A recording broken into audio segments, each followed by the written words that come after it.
and welcome to another episode of the Fitbitches Podcast. Today I've got with me a friend of mine called Sian. You may have heard her in the previous podcast with her daughter. She pestered me to join in. No, actually, she's one of my original Fitbitches, and we created a little community of motivators and exercisers. So do you want to say hello and introduce yourself, Sian? Hi, I'm Sian. Is that it?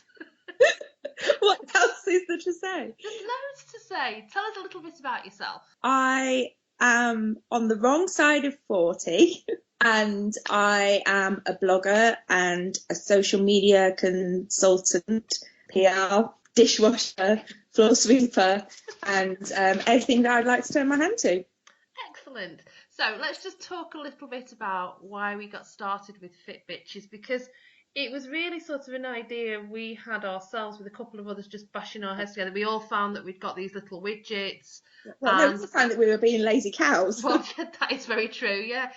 But it was just one way to get us up and moving and motivated. And we were all just really challenging each other, weren't we? And saying like, oh no, I'm dead lazy, I'm not going to do any steps. And then Kirsty brought in, I know I keep mentioning it every week, Kirsty brought in this marching around the house thing, and Kate was telling us about her cycling. And then Betty was telling us last week about how she's getting all her mates involved because she's getting them all up and active at break time in the playground.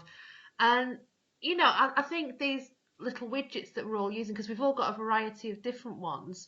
They're all, I mean, I've got one that clips onto me. I think you've got have you got the bracelet one at the moment? Yeah, we did have, Betty and I both had a Flex, but we recently, last weekend, just upgraded to the Charge because they were on offer, a really good offer on Argos.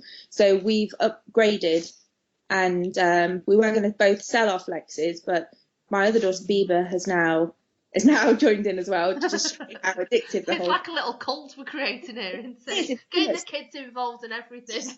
And it was like today she came home from school, because obviously now me and Betty have got charges. We can see our steps on our band. And with the Flex, you have to look on your app to see how many steps you've done. So she came in and she's like, oh my God. And she's running up and down the living room. And I was like, I told you, you've been doing this for one day and you're already running around the house like a maniac. I know, it's mad, isn't it? But you had a bit of a mishap, didn't you? I mean, I know you were a bit mad. You had little, should we say, accident? Well, yes, in my first week with my Fitbit. Now, I broke both of my legs and my back 20 years ago. So, and I was told that I was never going to walk again. I can walk, but my feet are very brittle. And after last year, I was ill for much of the year, so off my feet and not moving, which makes your bones brittler.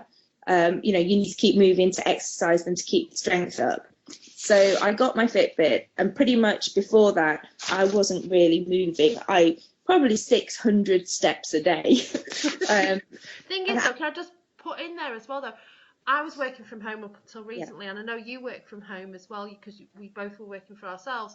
And I find that you tend to sit more anyway when you're doing that, don't you? You sort of potter around the house a little bit.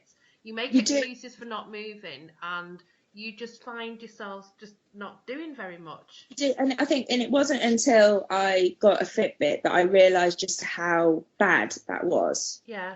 And actually, and I hate to mention the Katie Hopkins word, but I saw that program, the one that she put on all the weights that she could diss all the fat people. And the whole point of that, she was saying if you walk 7,000 steps a day, you can lose weight, without doing too much exercise, as long as you're not stuffing your face.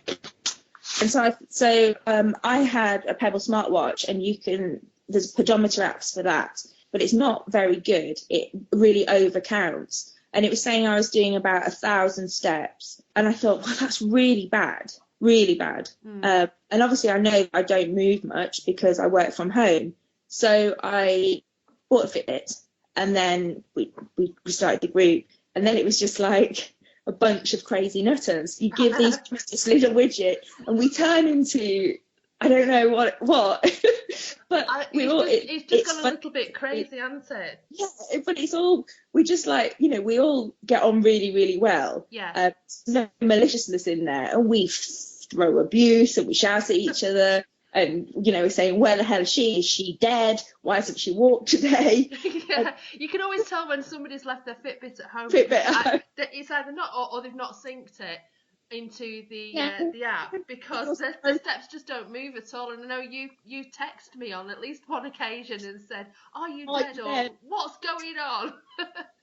But when yours was broken and you'd done 63 steps, you're like, yes, I can do more than that in my sleep. It was brilliant. But yeah, so in the first week when I got my Fitbit, I fractured my foot because I was being over competitive, because I needed to win, which is stupid considering I've got mobility issues. I shouldn't be trying to beat anybody on a stepping challenge. But I fractured my foot, but I did win, so it was worth it. It was all worth it in the end, yeah. I don't agree. No, I'm not agreeing with that one. Thing is, though, I mean, even now, I've noticed you've said that you are consciously being more active. Yeah.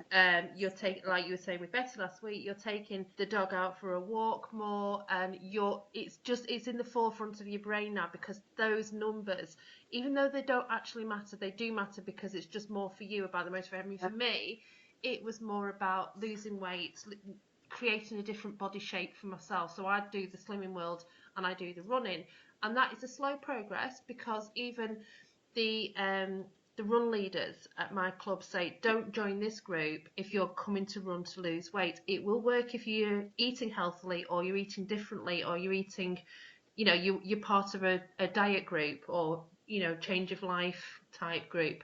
But the running is building the muscle in the right places whilst I'm losing the weight. So this Fitbit thing is more of just this little bit of extra motivation in between those days that on those days that I'm not running. Yeah, no, absolutely. And having Betty and now Bieber on board as well, there is that whole, we sneak out to take the dog for a walk.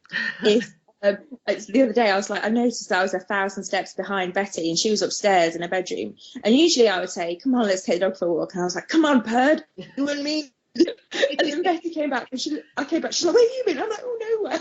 She's like, you've been and taken the dog for a walk. That poor dog won't know what's hit her. She's like, come on, Purd, you and me.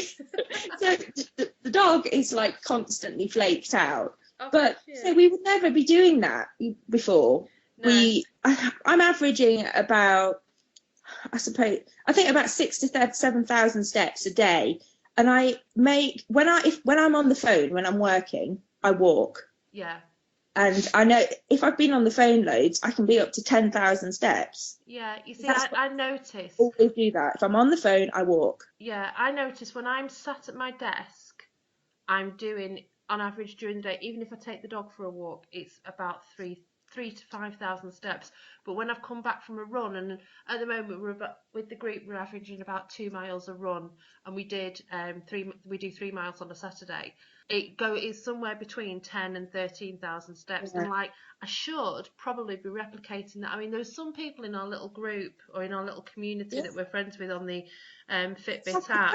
They're all like 15,000 a day. They must be walking miles and miles. But then I remember when my kids were little and I had the pushchair, I used to walk to town and back 3, 4, 5 times a week, and that was probably a good couple of miles each way.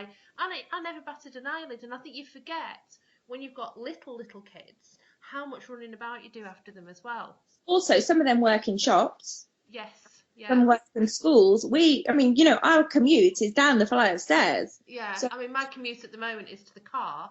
Then I drive 11 miles, and then I go up a flight of stairs, and then I, do that in reverse coming back, and then I think, oh God, I can't be bothered moving again, and I'm flaked out on the settee by 11 o'clock. And we weren't constantly cajoling each other and telling each other that we're losers because we've only done 3,000 steps. Or you take the reverse psychology thing that Betty does every day, and she's got this off you, whereas she doesn't sync until last thing at night. So everybody's like, so you look at the app and it's like, Betty sang 16 hours ago. I know, thinking, oh, where's it going to be? I think that is very, very clever. I mean, I noticed it annoys you lots. It really, really annoys you. And I now I've got my new one because Fitbit really kindly replaced.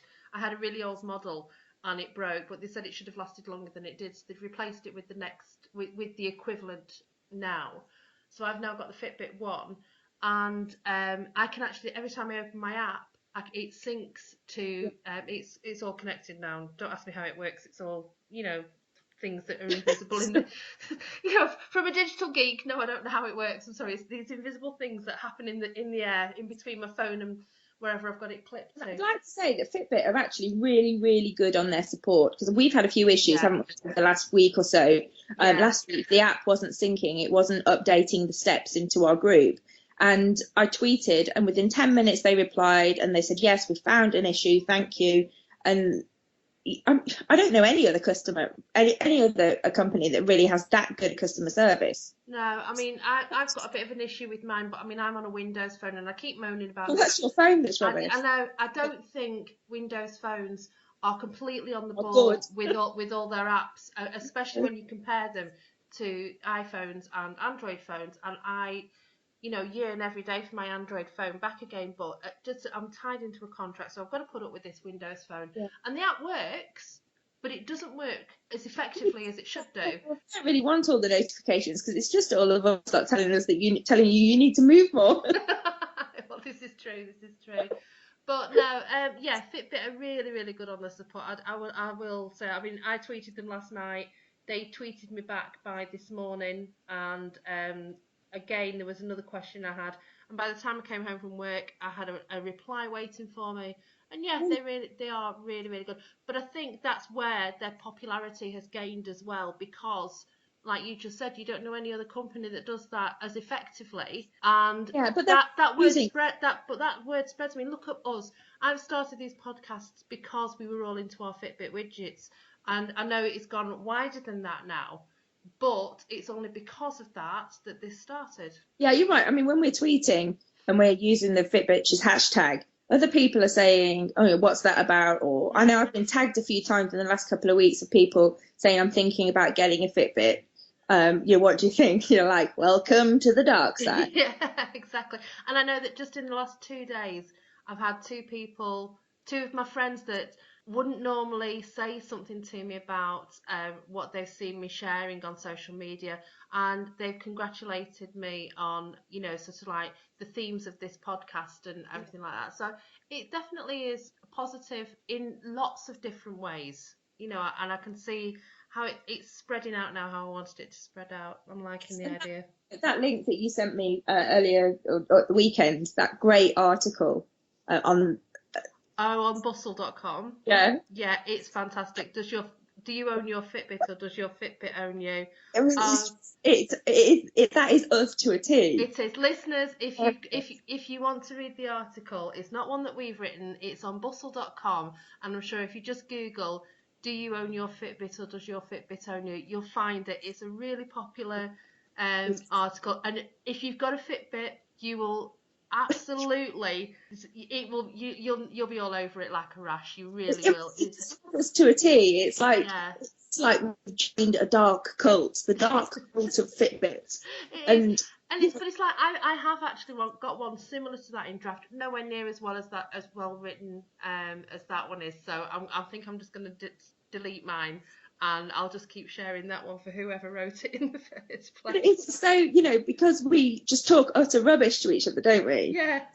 And I can imagine, you lose your Fitbit and then that's it, your friends, they're gone. Yeah.